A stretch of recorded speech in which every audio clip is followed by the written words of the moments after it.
Mathieu Noël. Ah. Enfin un génie. D'ailleurs, on vient de me dire que la moitié des stations ferment pendant 4 minutes. Mais c'est ça sert à rien en fait. Mathieu, cher Mathieu, ce matin, vous retrouvez face à Annie Cordy, en vrai, pour la première fois de votre vie.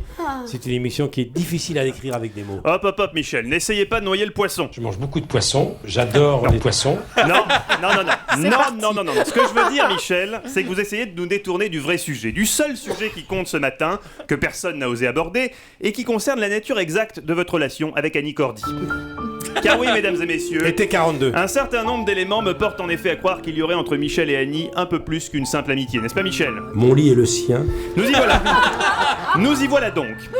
Tout commence dans la moiteur affolante de l'été 59.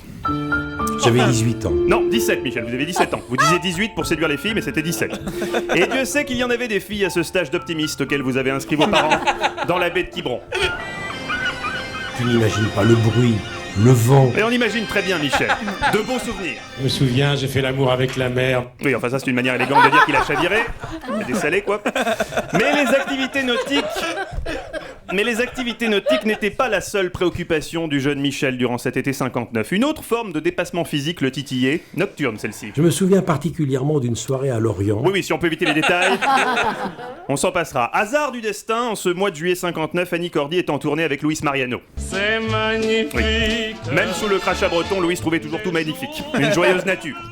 Bref, le 14 juillet, Annie et Louis se produisent dans la salle des fêtes de Pornichet. Dans la foule qui les acclame, le jeune Michel Drucker est là. Quand il aperçoit Annie pour la première fois, c'est le coup de foudre. J'ai une passion physique pour elle. À l'issue du concert, Michel opte pour la discrétion, il se précipite dans les loges en hurlant Annie Cordy. une méthode comme une autre. Pourquoi pas ? Quand elle l'a vu débouler dans sa loge avec sa marinière, les petits mousses de Quiberon, du plancton sur les joues et des bigorneaux plein les cheveux, Annie a cru que c'était un indépendantiste breton qui venait la prendre en otage. En guise de bonjour, Michel lui dit Tu es marié ? Michel prend ça pour un oui. Néanmoins, il insiste. Et il a raison, car Annie finit par être touchée par le charme enfantin de Michel, qui n'oubliera jamais ce qu'elle lui dira ce soir-là. Tu peux retirer tes mains de mes seins ? Ces mots-là, je ne les ai jamais oubliés. La suite, ma foi, appartient à la vie privée d'Annie et Michel. Loin de moi l'idée de m'immiscer, même si Luis Mariano a écrit une très belle chanson à ce sujet. Des nuits d'amour qui Oui. durent 45 jours. 45 jours, quelle santé Michel. Enfin, entre Annie et Michel, l'histoire aurait pu en rester là, celle d'une romance torride et fugace dans l'effervescence si caractéristique de Pornichet au mois de juillet. Seulement voilà, 9 mois plus tard... La vie Et oui, est là. la vie est là, Louis. La vie est là, c'est peut-être magnifique, mais c'est illégitime. Complètement illégitime. Car oui, mesdames et messieurs, Michel et Annie ont eu une descendance. Quand Annie lui a appris la nouvelle, Michel a fait les yeux ronds, une grosse moue. Je fais les yeux ronds, une grosse moue.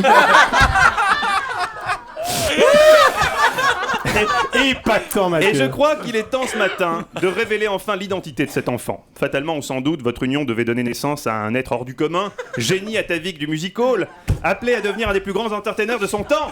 Oh bouillabaisse. Oui, Matounet, effectivement, Mathieu Madénian aurait dû normalement s'appeler Mathieu Drucker Cordy.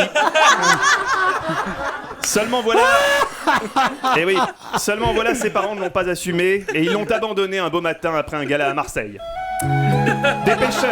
Des pêcheurs l'ont retrouvé quelques heures plus tard, alors qu'il dérivait dans une fougasse aux olives flottant sur les pans de mer. Triste destin que celui de Matounet Madénian.